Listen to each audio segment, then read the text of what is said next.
truth. Welcome to Veritas. On October the 11th, 1973, 19-year-old Calvin Parker and his friend, 42-year-old Charles Hickson, were spending a frustrating evening fishing on the Pascagoula River in Mississippi. Both men loved to fish, but that night's fishing trip would turn out to be one they would never forget. In the early evening, both men were startled when a strange craft descended and hovered a few feet above the ground and just a few yards from their location. Before they had any chance to run, an opening appeared in the craft, and out floated 3 humanoid creatures. Both men were absolutely terrified when these creatures grabbed them and took them aboard the craft. On the craft, both men were subjected to an examination, and at one point, they were so terrified as they believed they were about to die. Greetings, I'm your host, Mel Fabregas. If you want to listen to tonight's full interview and all of our material, click on the subscribe button. And if you want to get in touch with me, want to be a guest on this radio program, have a guest suggestion, or have feedback, just click on the contact button of our website at veritasradio.com. And to share this incredible story of close encounter and alien abduction, tonight's special guest is Calvin Parker, one of the 2 subjects of this event. After almost 45 years, Calvin has now written a book about his story. The book is titled Pascagoula, The Closest Encounter, My Story. Calvin Parker joins us directly from Mississippi. Hello, Calvin, and welcome to Veritas. How are you? Thank you. I'm doing great.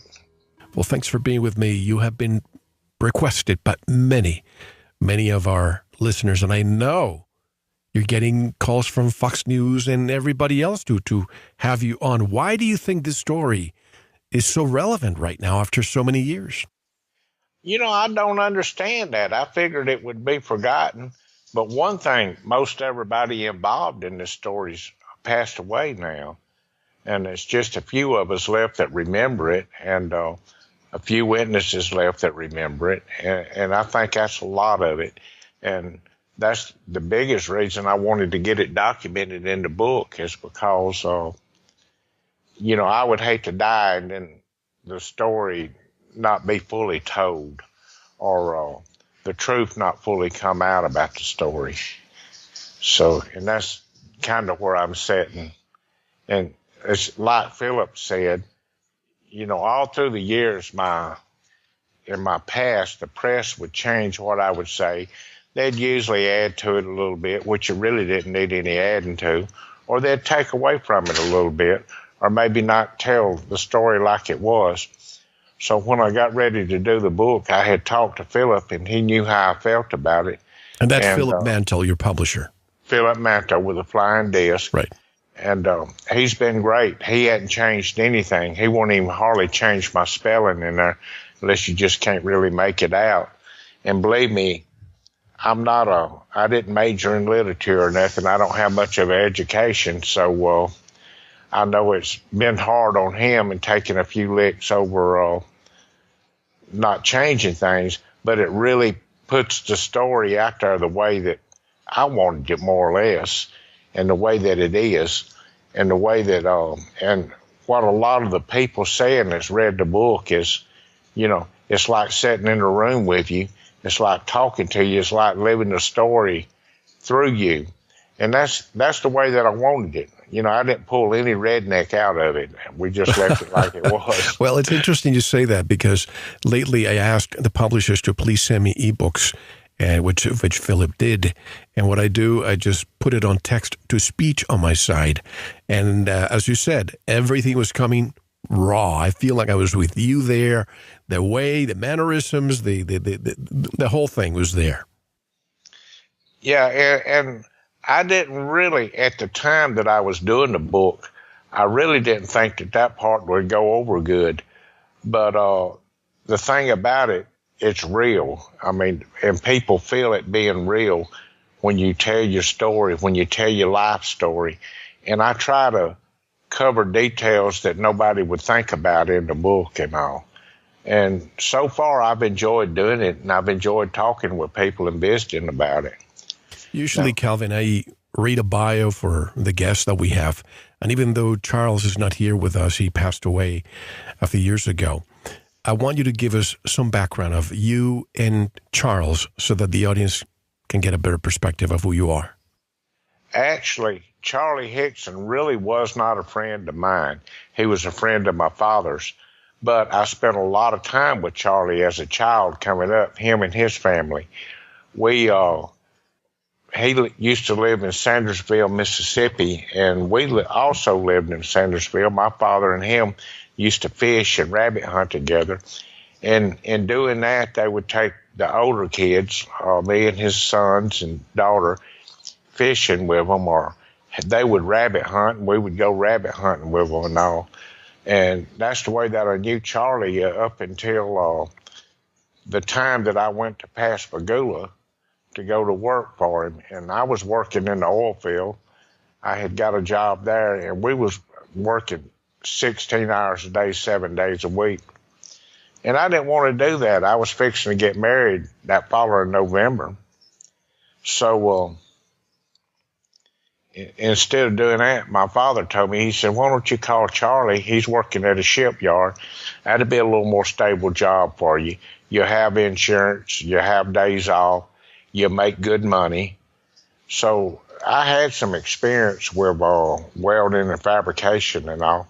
So that's what I did. I called Charlie up, and he said, sure, being a friend of my father's and knowing him all his life, he said, sure, come on down. So I drove down, and Charlie said, look, don't even hunt you a place to stay right now. I have an extra bedroom. You just rent this room for me, $50 a week, and you move in here, and that'll give you time to hunt you and your future wife a place to live, and you kind of, just kick back and take it easy for a while. And that's what I did. And this was October, it was the weekend before October the 11th. This was back around the 6th or 7th or somewhere in there.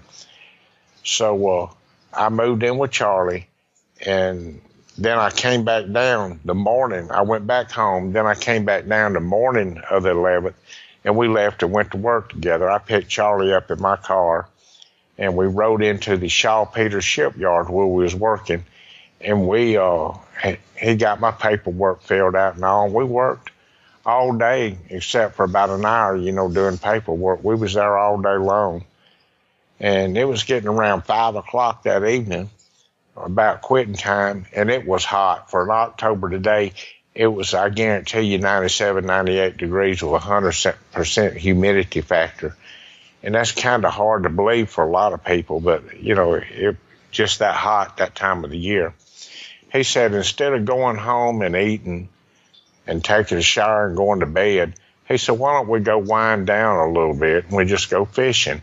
Because we all love to fish, and he knew that. And I told Charlie, I said, look, I didn't bring no fishing equipment. I come down here to work. I bought work boots and work clothes.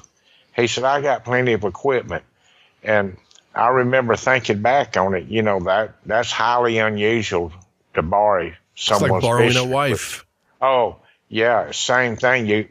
Down here, you get away faster with borrowing a wife than you will with fishing equipment. So we went and got the equipment and left and drove over it was about a 15-minute drive to the shipyard, to the place he was talking about. Now, I've never fished down here on the coast, so I wasn't real familiar with it. He told me how to get here, and he said, there's a grain elevator, or used to be a grain elevator right here, or was a grain elevator, and they would unload grain off this elevator, and it would fall into the water, and that would attract the fish, and they just stayed around there waiting on something to eat. Well, when we got to the site where it was, I looked out through there, and I noticed the shipyard was abandoned. So it must have been out of business for a good while. I never asked anybody, but I knew they wasn't conducting business there at the time, because it was a lot of tall grass, Weeds everywhere. Right. And then it looked like a garbage dump where people just back down through there and throw out their old washing machines and beds and mattresses and all that. But what had happened, I asked Charlie about that. I said, why don't they clean this mess up? He said, because that's really not what people throw out. When the water gets up here on the coast, it comes over to land sometime if you got a little storm or the water gets real high. And then when it comes up on the land, it brings all this debris with it. When it goes out, it leaves it where it was. And they just hadn't done any cleanup since this place been out of business. So I was satisfied with that. It really didn't matter to me anyway. So we started making our way down to where we was fishing, and it took a good 15, maybe 20 minutes to walk through that debris, and it wasn't but about 300 foot, about the length of a football field, to where we was going to fish. There was no steel pier. So we finally made it down there, sat down and started fishing a little bit. Just started fishing. And I was looking out across the river. We was on the east bank of the river. And if you look across the river, there used to be an old NOAA station or a Coast Guard station. And I believe it was an old Coast Guard ship there. And I was thinking to myself, how in the world does something made out of steel that big float? And that's exactly what I was thinking at that moment when it come in. And then I noticed some blue lights coming from behind us, reflecting off across the top of the water to the ship. Now, this craft was sitting in behind us close to where we had parked, except it was about 50 foot further out from my car. And I thought to myself, I told Charlie, I said, I believe the law's back there. They fixing to make us move because we trespassing or something. Because I did see an old trespassing sign up when we walked down there. It wasn't up real good, but it was one there. And we stood up and turned around and looked. And gosh, when we looked, it was scary. All of a sudden, it was a bright light. You just really couldn't see anything. I mean, it was so bright that it blinded you when it appeared.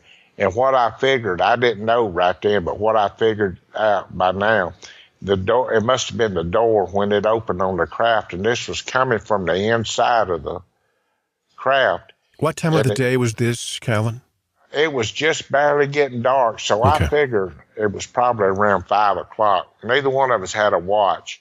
It was a little after 5 because it took about 15 minutes to get home and 15 more minutes to get back to the shipyard, about 15 minutes to walk down there. So it was going on probably close to 6 o'clock, the best I can estimate. No exact time because, like I say, we didn't have a watch. So it took just a minute to be able to see anything besides that, but I seen 3 figures floating.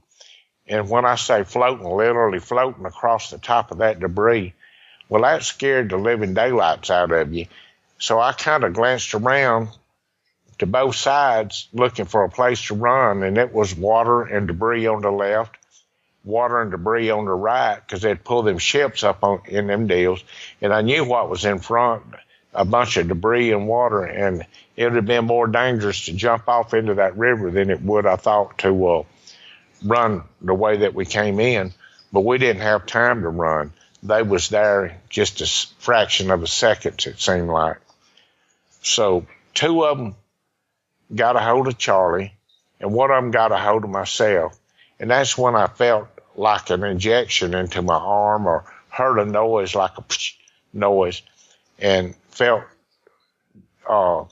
then all at one time I just felt real relaxed. So that's why I figured it was an injection, and I'll get more into that when I get to the story tomorrow about the hospital.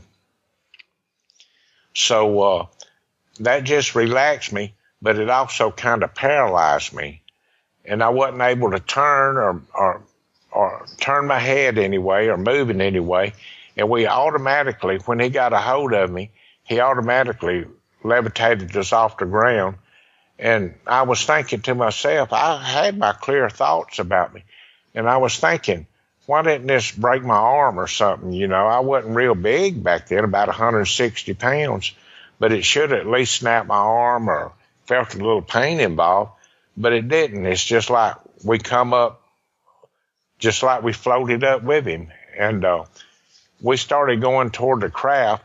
Well, again, I couldn't look to either side. All I could do was just see straight ahead of me. When we got to the craft, I caught myself looking, and I was real relaxed at this time because I just wasn't worried about nothing. I didn't, as I say, he gave me an I don't care pill. But I was looking inside the craft, and I was also trying to see if I could see Charlie, and I couldn't see Charlie, not in front of me or nothing. And all I could do was just look straight ahead. But I was looking for light fixtures or something. That's how bright the lights were coming out. And when we went in, it looked like the walls were just extruding lights out. It looked like all the lighting was coming out of the walls for some reason. And there was no light fixtures that I could see. So this big ugly creature that I call him made a left turn and then a right turn and took me into a little room, and I call that the examination room. And they laid us out on what could have been a table, or they might have just stretched us out there. I didn't see a table now, but they put us on something, and I was laid on about a 45-degree angle in this room. So it got my vision where I could kind of turn my eyes, roll my eyes each way and look around to see what I could see. And that's when I got a pretty good look at what had me. Up until then, I really didn't understand what had had a hold of me. And he let me go, and I couldn't move off that table. So while I was there on the table, I noticed he backed up at the back of the room, and this different little creature come out, or little humanoid come out.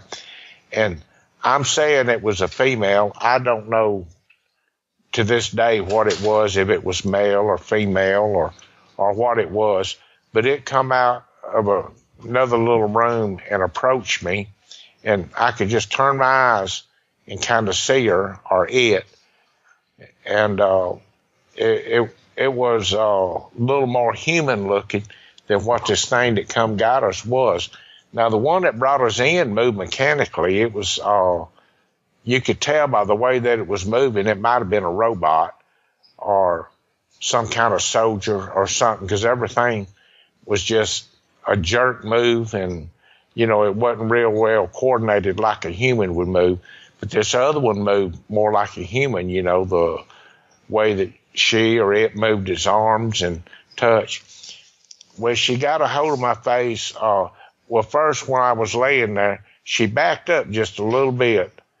Now, I couldn't see if she was floating or walking or what was going on there. And something came out of the ceiling about the size of a deck of cards. And this thing stopped about a foot above my head. And then it started revolving around my head. And I heard it go click, click, click 4 times. And then it got up in front of my face again and went straight back up into the wall. And that's when she come out and took her hands. And I did notice her hand, her fingers was a little longer than,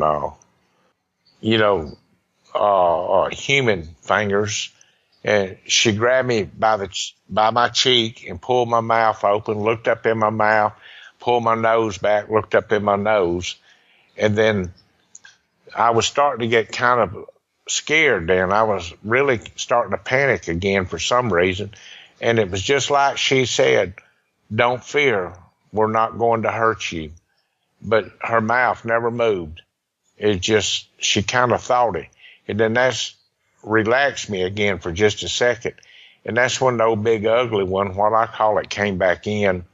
And she mumbled something from the bottom of her throat. You could tell. And it was like a gunk, gunk. And he grabbed hold of my arm again. And automatically it was just like it was when he picked it up. You know, I just got real relaxed. And he floated us back out to the river. And that was amazing to me, because going back out, you know, I could see a little better because of the bright lights had already dimmed going back out than what I could coming in. And that was amazing to me, just going over the top of that marsh grass and all that old trash looking up through there. And he set me down, and I was not able to move, but he set me down, and my arms was facing the river, stretched out. So that's when I heard Charlie again for the first time, and boy, was I relieved. He said, Calvin, you okay, son? And when he said that, it was just like whatever they had given me had wore off, and I was able to stand up and turn around and look. And by the time we turned around and looked, he did with me, the door to that craft closed. Or that's what I'm assuming happened. The door closed and the bright light went away. And this thing just shot up into the air a little bit and made a little zipping noise and left. I mean, it disappeared. So that was the end of what happened there. So Charlie said, let's sit down and talk about this for a minute. And I was wondering, how's he holding his cool right here and all this going on and just happening? But he was a good deal older. He was, I think, 40 years old. And I was still just a kid. So I took his advice. We sat down there and talked a minute. And I said, Charlie, I don't want to tell nobody about this. This did not happen. I don't want nobody to know. Let's go back to the house and just forget it ever happened. Oh, you're right, son, but I got to tell somebody. I said, don't tell nobody, Charlie. I said, I'm fixing to start a new life in November.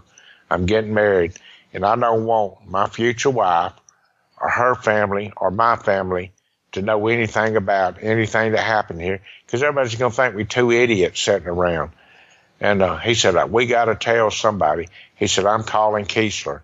Now, Keesler is the Air Force base in Biloxi, Mississippi. And you would think that they would be able to deal with all this because they handle many planes coming in and out of there. And but we went back to the car. We made our way. And believe me, it didn't take the full 15 minutes to get back to the car that time. I grabbed his spinning reel, like you say, because if you'd left it, it'd been like leaving his wife laying out on the pier. So I grabbed that spinning reel, and he grabbed his. We hauled butt back to the car. And when we got to the car, I noticed on the passenger side of the car, the windows was cracked, but the window was still in place. And that was both just on the passenger side, the windows there. And that was a brand new car. It was a 73 Rambler Hornet. And I was curious why the window cracked, but I figured noise might have cracked it. But I was, again, curious why the glass stayed in place. You know, it was hanging there, but you could see the cracks. And somebody told me later on, one of the manufacturers of the car and a mechanic, he said, well, that's safety glass in there. It's got that plastic. And until you punch it, you know, that's tempered glass. Right. It won't let it fall out and cut you in case you have a wreck. So that made good sense to me. But getting back to the story. But what caused the crack, though? I'm figuring that craft being so close, because we was, I would say, 50 foot from where this thing landed. That was the only place it could land back there. And it was probably parallel and about 50, 60, 75 foot from us. Now, the next thing that amazed me, I hadn't even made the first payment on that car. That was a brand new car. And I got in to crank it. And I figured I'd panicked or something, you know, trying to crank it might have flooded it, but I didn't, you know. I remember trying to turn it over and crank it, and it was probably 15 minutes before we got the car cranked. And by all rights, that battery should have been dead in the car, but it wasn't. It was just as strong as what it always had been. And we finally got it cranked. It didn't run right, but it did run. You know, it kind of backfired and putted around a little bit. So we started to leave. He said, now we gotta stop and call Keesler Air Force Base. We got to do that. So Charlie, let's not tell nobody, please. Just keep your mouth shut so nobody will know but us. Now I didn't know that there was eyewitnesses on the bridge driving over and all then, but they didn't know we was down there. He said, well, we got to tell. So I said, okay. Well, back then, there was no cell phones, no media, social media or anything. So if you made a phone call, you had to stop at a store where there was a payphone or something. And we have blue laws here in Mississippi then. and everything shuts down. They fold up the sidewalks at dark. You can't buy a soda pop. You can't buy a beer. You can't buy nothing. So it's almost a ghost town when you're going into towns and all. So we found a little store, and I'm saying I really got in my mind it was a Magic Mart store. I'm not for sure, but that was real popular back then. And we pulled up to it, and Charlie got out and made the phone call. He called Keesler Air Force Base, and they said, well, we don't, fool with nothing like this. Y'all need to call your local authorities. So did they mention Project Blue Book or anything like that? They did. They said that was over with. None existed then, that they got out of the UFO business, whoever he talked to. Of course. So they say. So they say. And this is what Charlie told me. I didn't hear that firsthand, but, he had no reason to lie to me about it. So he told me that they told him to call the local authorities, and he called the sheriff department because he'd come back to the car, and we scratched around and found another dime. The phones was taking dimes in, and he put another dime in and called the local sheriff department. And they told him, we just sit where we are, don't move, don't do anything, just stay right where we were. So I know what they was thinking. They was thinking we was too drunks or doped up or something, and we was trying to play a game with them. So they wanted to get there before we got in the car and drove off so we wouldn't hit nobody with a car or kill them. So it wasn't just a minute. They come pulling up, and I mean, they pulled up hot and fast when they did. And they walked around to each side of the car, and one of them just looked in the car. They didn't get inside the car right then, but they looked in the car and asked me to step out. And I assumed that they did Charlie because I heard him open the door over there. Quick question, Calvin. I don't mean to interrupt you. How much time did it pass from the moment you were taken until this moment? I would say 30 minutes. Time we drove to the store, and he called Keesler and got them off the line. Time he called them, and it took him probably 10 minutes to get there. So the abduction experience was only just a few minutes, or was there missing time involved? No, it was probably, the abduction was probably close to 45 minutes to an hour. So that we was in real time, not missing time, because they can bend time, and some people are taken for 8 hours and it feels like 10 minutes. No, this was real time. This time, okay. Now, it's another one that went on in '93, and I'll tell you about that here in a minute. But this time, this was real time, probably about 45 minutes to an hour. And like I say, we didn't have a watch. Neither one of us did, because we worked around welding, and, it would spark and get on the lens of the watch and all. Because somebody mentioned one time, well, everybody wears watches. Well, if you do a lot of welding or shipbuilding, you don't, because you use a sledgehammer and a welding machine and a cutting torch, and, it just don't stand up. Right. They sweat a lot. So when they got there, they pulled me out and told me to stand on one foot and bend back and touch my nose and jump up and down and count to 10 and count backwards and do a lot of these field sobriety tests that they do. They think you're drinking. Then walk a line and just little things like that just to check us. Well, they must assume that we wasn't drinking, and we weren't. So he said, well, follow us to the sheriff department. We need to talk to y'all. So I said, no problem. And we got in a car and followed them to the sheriff department. So they let us drive over there. And they went in front of us. They didn't follow us. We got to the sheriff department, and they took Charlie into an interrogation room. They took me into a different interrogation room, started asking a lot of questions and all. And I would just more or less tell them I don't remember, I don't know, because I didn't want it to get out that nothing like this had happened. And then they put us in the room where I messed up with the media, and I didn't know the tape recorder was in the room. But Charlie and I talked about it between ourselves. And they had a tape recorder in this room, and they calling that the secret tape. And they listened to this tape recorder, so they knew that I was on there with Charlie, because I was going to tell them I didn't see nothing. That he must be crazy. But it didn't work out that way. So anyhow, they come in. They sent the big sheriff come down, Fred Diamond, and he said, "Look, fellas," he said, "y'all need to go home and get some rest. We're gonna go out and see what's going on, and y'all just go ahead and drive home and take it easy."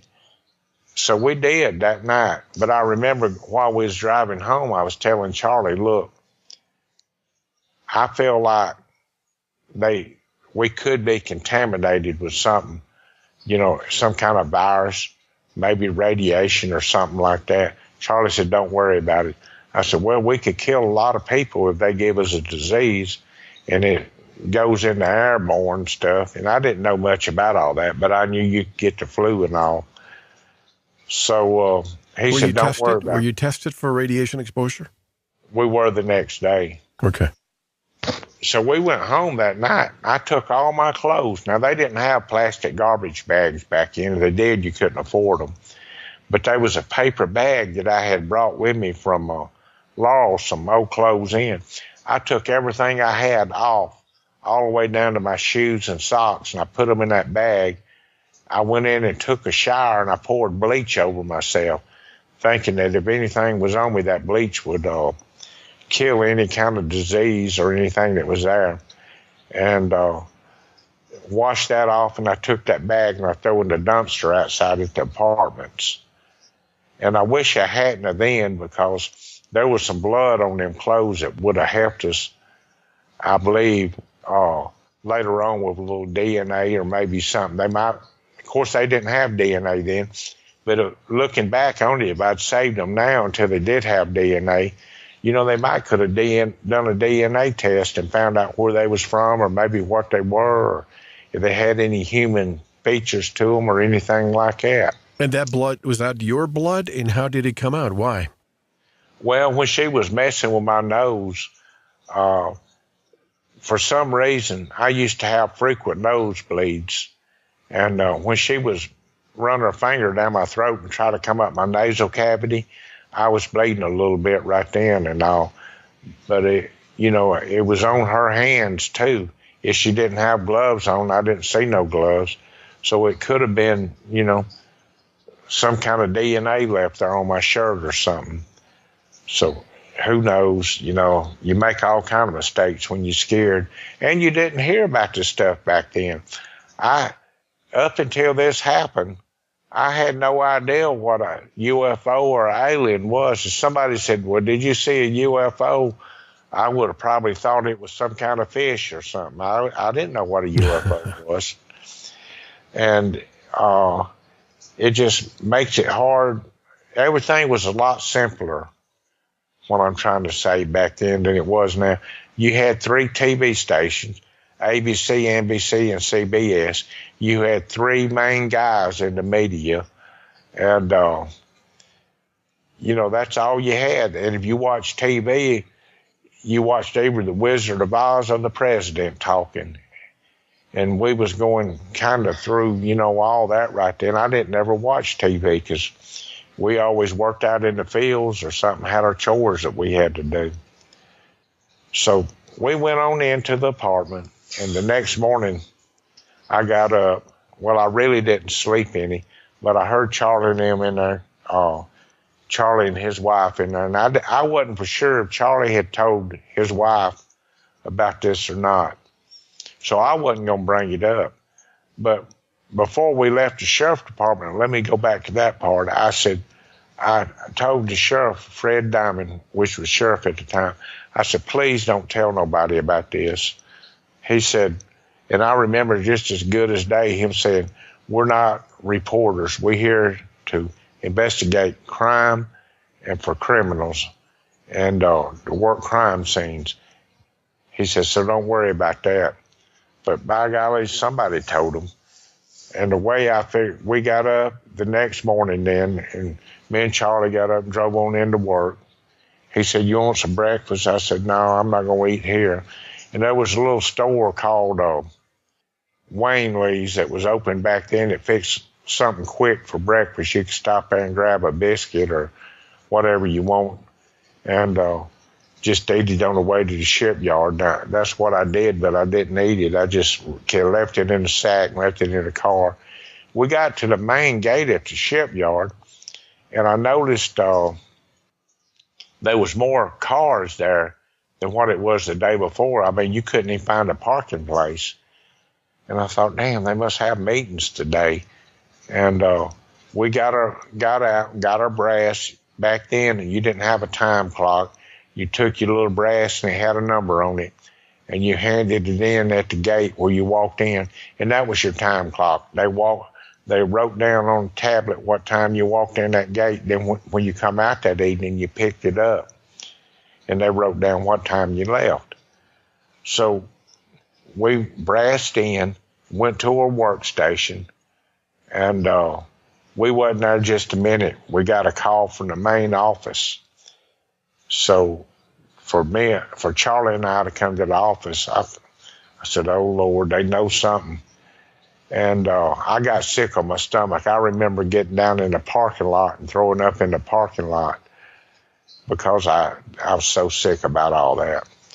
So when we got to the office, they said, "Fellas, we don't know what happened last night, but the media is driving us crazy. They call in our phones. They're here at the doors. We cannot conduct any kind of business with you two here on this job." And they said, "We need to know what happened." So we told the main guy there. He called in a lawyer, Joe Camingo, then to handle the press and to try to get them out of his office. So he made Joe Camingo, we told him, and he got a press release worked up and turned out the press release. But they all knew they knew the story to start with. It was hundreds of them coming in. They bombarded us there. Who leaked it? Was it the sheriff? Well, it was either him. I don't think Charlie did because he didn't know anybody to leak it to. But what I kind of figured was back then, the only thing that people had, they didn't have their cell phones and all, and computers, was scanners, police scanners, and they scanned the fire department and police department. And I'm thinking that somebody probably heard that on one of their scanners. And when you do that, everybody runs to the sheriff department to see what happened. And they probably told them, what had happened, because it was probably some kind of press there. So, but I really don't know till today who leaked all this out. There's one of the deputies that's still alive here, and I'm supposed to see him October 11th. I have a book signing, and he wanted to see me, and he's supposed to be there at the book signing, and I wanted to talk to him and find out how they found out or what he knew about it or something like that. So I'm waiting to ask him. I'm all rigged up for it anyway. But Joe Camingo, their attorney, and the shipyard, they told us if you go back on the yard, the people that work there is going to want to know what happened. So it's going to take time away from all their work, and we're not paying y'all to sit around and talk. They was real good to us. They was nice to us. And we can't conduct business in this office. So they turned us over to the attorney. Well, the attorney set up for us to go to the hospital to get it. I told him why he was interviewing us and all about my fear of being exposed to some kind of disease and radiation and all that. So he called the local hospital here, and then he called Keesler Air Force Base and got us set up for a radiation check. So first thing, we went to the hospital, and they gave us a pretty good examination and all, and they looked at my arm, and they seen where that was, and they said it kind of looked like a puncture mark or a split with a puncture mark from an air needle, because they used to give the military injections, and they would use air guns, just put a gallon of medicine on the end of an air gun, pull a trigger, and it would shoot air and the medicine into your arm. And if you moved, it would split it. So that's what they said that kind of looked like. And they did some blood work and things like that, which all the medical records and all got destroyed during the hurricane because they didn't have them on computers so they could send them off to wherever they send them to and keep them on file. They had hard copies, and, you know, we had 20 foot of water down here on the coast at that time. So we went there, we got our examination, and the sheriff department had us in their car.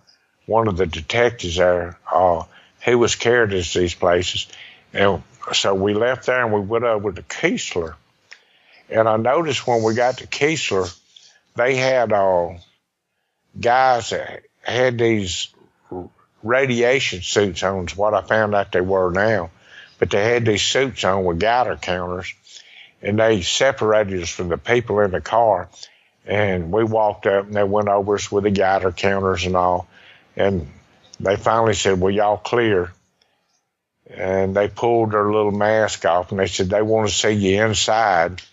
And that's where the meeting from Keesler come up. They must have been, I don't know how many people that was involved in that meeting, but it was a lot of high-powered brass in there, a lot of local authorities in there, like your mayors, your police department, your sheriff department. And they took us in and they interrogated us. They was extremely nice when we was in there, and they asked questions and we answered them. And a matter of fact, the minutes are in the book. Philip was able to get his hands on the minutes at Keesler, what they interrogated us about. So after that, they put us back in the patrol car and took us back to the shipyard.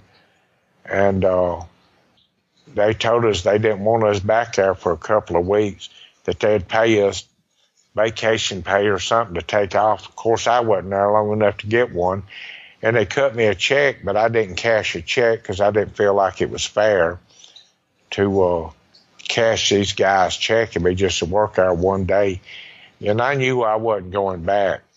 And that's when I left, and that evening, I didn't leave that evening. The next day, Dr. John Allen Hynek and Dr. Hodder came down on their own, and they said, well, we got some people wanting to meet y'all in the morning. So if y'all would come back here, then we'll cut y'all check and y'all could go. And that's what we did. We went back there, and that's when John Allen Hynek flew down on his own dime, and Dr. Harder from the University of California flew on his own dime to come down and talk to us. And they was down there almost the day after this happened.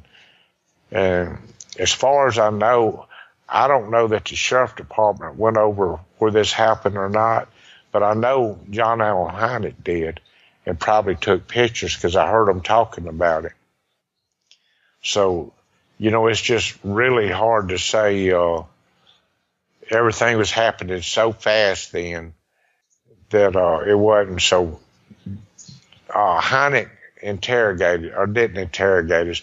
Hynek questioned us, asked us a lot of things. Dr. Harder tried to hypnotize me.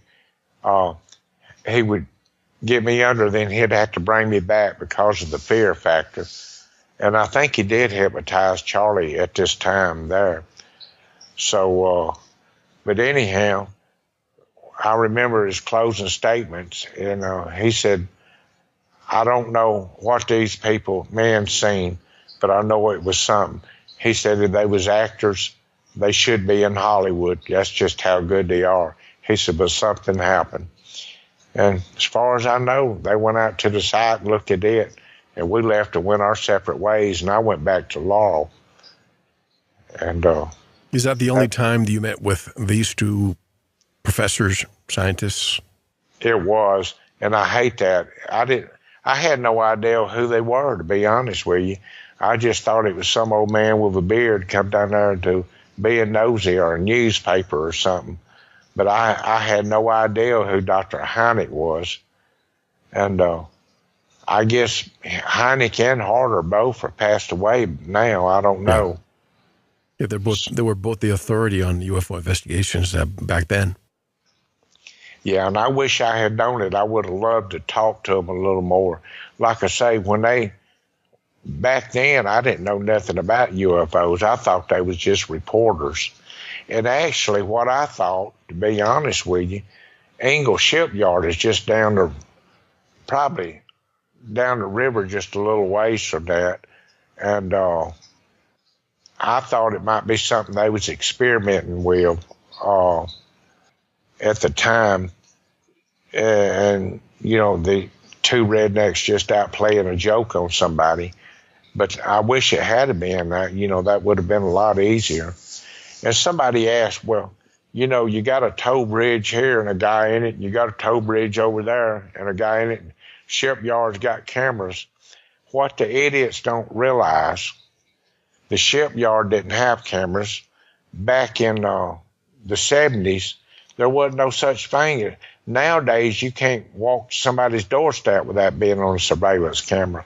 They don't have them there. The guy not a tow bridge, but the bridge to let it out, and the only time he has to let it up is when a big ship comes through, and that time of the night, they don't come through there. But the sheriff department went back to talk to him to see if he'd seen anything, and they had to wake him up. He was in a recliner, leaned back, listening for his radio so he'd know if a ship come, so he could open that up. So they said it really wasn't much reason to talk to him because he'd been sleeping the whole time. And of course, the train trestle, the only time, and it was a train track down from there, which they didn't leave manned all the time. They had a schedule of the trains, so they let the tracks up. And then somebody lived close by when they would get in time for a train, they would come over and let the tracks down. And when the train passed, they'd let it back up.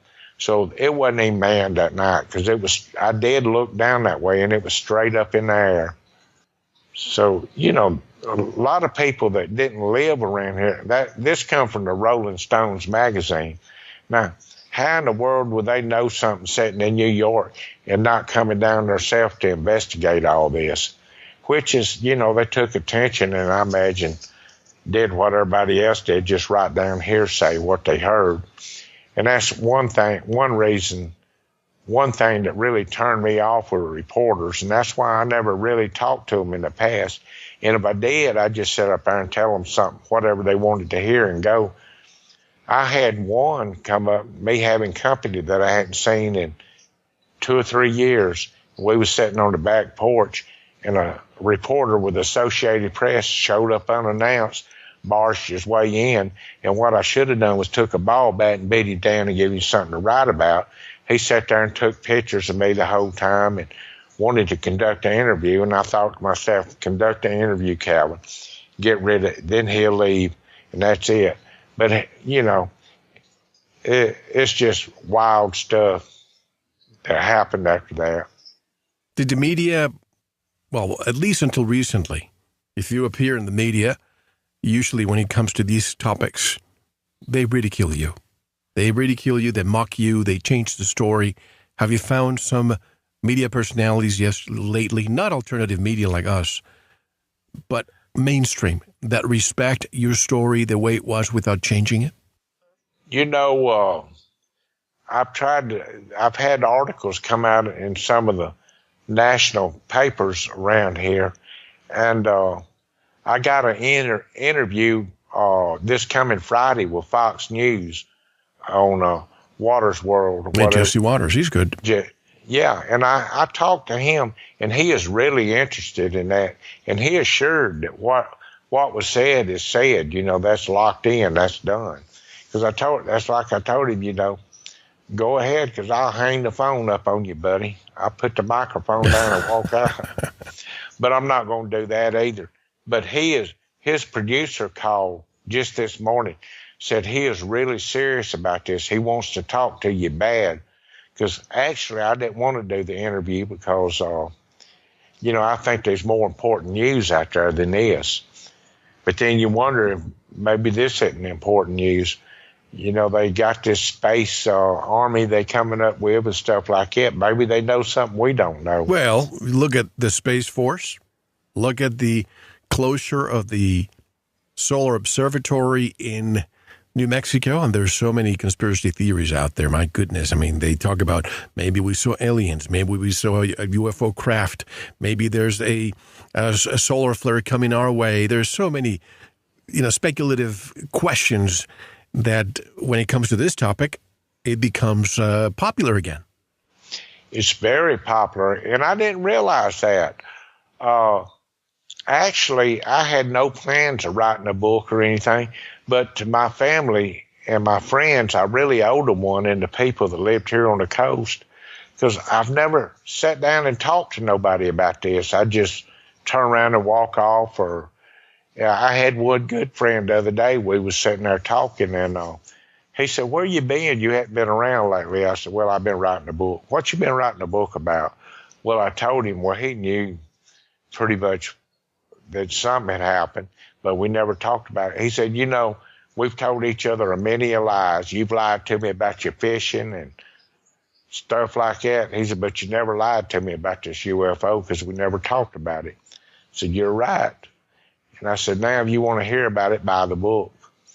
So that's kind of how I left it. So he went out and bought it, and he was just amazed. He said, "There's enough evidence in here if you went to a court of law to prove this in a court of law. You got eyewitnesses, you got polygraph tests, you got voice stress tests, you got all these eyewitness accounts, you got the Coast Guard as a witness." And he said, "It's enough evidence to go in a court of law." And that's one thing I have to tell you, and I don't mean to interrupt you, but I was amazed at the amount of evidence. You have letters from the government, the U.S. Air Force. The transcripts are right there with every single person who was involved. We're talking about high-ranking military officers. And it's every single piece of evidence of what transpired you have. I mean, what do you have to gain from all of this?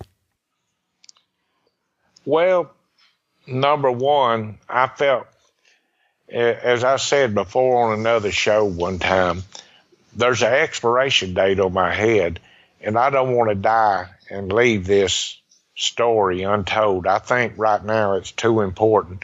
And if I did, it would leave so many people in the air. It would leave my family in the air, my friends.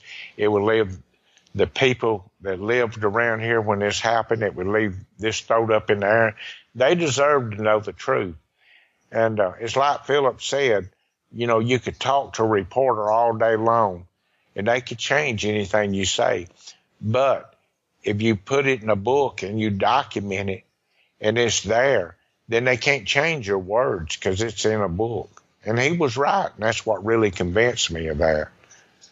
So, I just want to get the truth out there because people have wondered all this time, my family, my parents, my sisters, my brothers, people that I live around, and I've never talked to my good friends and all about it. And I had just a handful of friends when this happened because I didn't trust people. And the handful of friends that we got, most of them kind of lived out of town, and everybody would come down. They have summer camps here, and they would come down and get on their houseboats and in their camps, and we'd visit all summer long. We'd fish together, we'd swim, go swimming, we'd have cookouts on holidays, and we never talked about this. I could tell, once we sat down and had 2 or 3 drinks, they might want to talk about it, but that's the last time I wanted to talk about it. It's when I had that truth serum. So I owed it to the people, and my brother-in-law, he was coming down in the past few months before I decided to write a book. He would come down and hear people talking about it up at the station.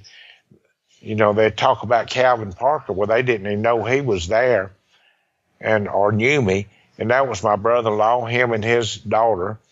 And they would say, well, that guy that was on the UFO, he's never been around here. And he would start questioning them, and he'd tell them, well, look, that's my that's my brother-in-law. And they was out fishing on a pier one night. There was somebody there, and they was watching a light. And this guy said, you know, back a long time ago, I remember my daddy telling me there was somebody right here close to this same pier that got picked up by a UFO. And he told him, he said, well, that was my brother-in-law. And I even put that little part in the book, what they said. But people just are hungry. They're starving for this kind of information now. And that's why I'm looking so forward to this book signing coming up October 11th. There's people coming from all over the United States and just want to talk and visit and sign books. So I'm going to make a point to get there a little early myself so I can walk around and visit with them and, you know, see what's going on, answer some of their questions. And I'm ready to talk about it. By the way, I haven't been interjecting that much, folks. If you have noticed, that's not my style. But because of the importance of this story, I wanted Calvin Parker to just give us the perspective that he had, unimpeded, uninterrupted. And what I want to do in segment 2, and by the way, Calvin has allowed us to have an extra time if we have to, because I want to dissect step by step in chronological order. I have a list of questions that I have after reading the book, which, by the way, I really enjoyed. I couldn't put it down. It's filled with information, and even more than I expected. But also, your friend, your father's friend, your friend too, Charles Hickson, he wrote a book years ago. He passed away. And I happen to have 3 copies from an estate that I bought years ago, signed by you and him. Did he tell his story, and does it match yours? And I say this respectfully, I don't mean that there's a discrepancy, but did he have a different experience in that craft than you did? And I want to get your response when we come back to the second segment. How can people buy the book and this October 11th book signing? Tell us more about that, location, and so on. Okay. People want the book because it's in a language they can understand. It's unedited. It's strictly in my language. And that's the way Philip and I agreed to do the book. I mean, he didn't want to change nothing that I said because I had told him and we had talked that every time, you know, I would tell a reporter something, they would glamorize the story or what they thought would glamorize it, make it more interesting. Or sensationalize it. Right. And that's not the way that it was. The way it is, what happened is what happened, regardless of what happened. And I wanted it in my words, in my memories, and my thoughts, and that's the way that it was. And so far, it's gone real well. People, you know, had made comments that it's just like sitting in their living room and talking to me and us talking about this and like them being there. And it's got some bad publicity too. You know, they kind of down on Philip a little bit, which is not his fault, on some of the stuff that he didn't edit just right. And he wasn't supposed to edit it. That was my fault. That ain't Philip Mandel's fault. So, you know, if it's a misspelled word, it's because Calvin Parker misspelled it and did it that way and wanted it that way. Or a misprint, he wouldn't even change. There was one place in there where I said I was going to eat a bologna sandwich, and it turned out to be a blondie sandwich. He didn't even change that, you know. And your mama said, well, when we was proofing the book, she said, well, there's a place in there you talking about eating a bologna sandwich, but you got blondie sandwich. I said, well, I know, but that's the way that it is. That's the way I put it down that night, and that's the way I want it. And it would have upset me if it had been changed. And Philip knew all this, so he stayed well with my wishes, and I really appreciate him for it. And he's been a great publisher, and he has helped me a whole lot on this. He has got documents from everywhere that I didn't even know exist. He even come up with a tape from Bud Hopkins where Bud Hopkins hypnotized me, and I didn't even realize I'd been hypnotized. It was new to me when I first got the tape. Then my memory started coming back. I never listened to the tape, but when he mentioned it, then it kind of released my memory pieces of it in there, and it's coming back. And as I get to that part where I remember, I'll listen to the tape, and it's dead on. And I didn't know Bud Hopkins from anybody, and he said he's a well-respected in this field, and he's good. And Bud done right by me. I like Bud. He passed away, you know that, right? I do know that, and I hated to hear that because I really liked him. And I think Philip got the tapes from David Jacobs. Right, Dr. David Jacobs, correct. Right, and he had them on file, and he sent them to Philip to transcribe and put into the book. Well, Philip asked his permission to make a disc for me and him out of them, and he gave us permission. So Philip mailed me a disc so I could hear it my own words. And the amazing thing about that, when I got it, I was shocked. I really was. I did not realize I had been hypnotized. I went to this place thinking, well, you know, he can't hypnotize you. There's no way this man's going to hypnotize me. But he did, and I didn't know about it. He put a post-hypnotic suggestion in my head that I wouldn't remember anything until I was able to deal with it and able to remember it and had a need to deal with it. And as this need got more and more toward me doing the book, then the need come on and I needed to remember. And that's when I went back and started remembering.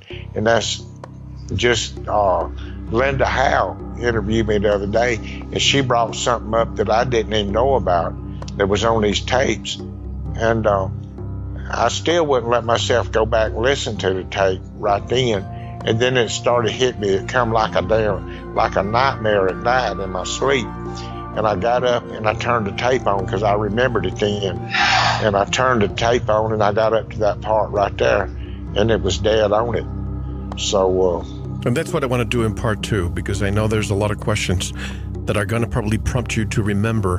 Because a lot of contactees, abductees, most of them, they don't have full recollection. Only a few that I've interviewed in the past that have full recollection. And I think, correct me if I'm wrong, but you and Charlie did not have that much recollection.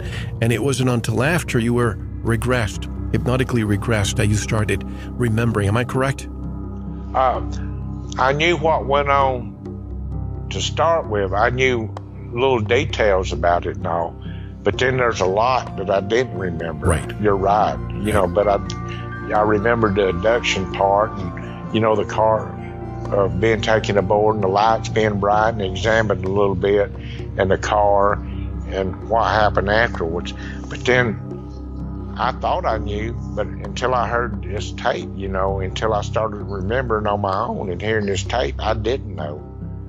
Well, let's do it in part two. Pascagoula, the closest encounter, my story, by Calvin Parker. All of it when we come back. And by the way, you can buy the book everywhere, Amazon and everywhere else, correct? I know it's in Amazon. I really hadn't kept up with it, but I know for sure it's in Amazon. And the October 11th event, you forgot to tell me where that's going to be. That's in Pascagoula, and I have to get the address for it. It's on DeMond Street, but that DeMond Street is just one street through there, and they go shut the whole block down.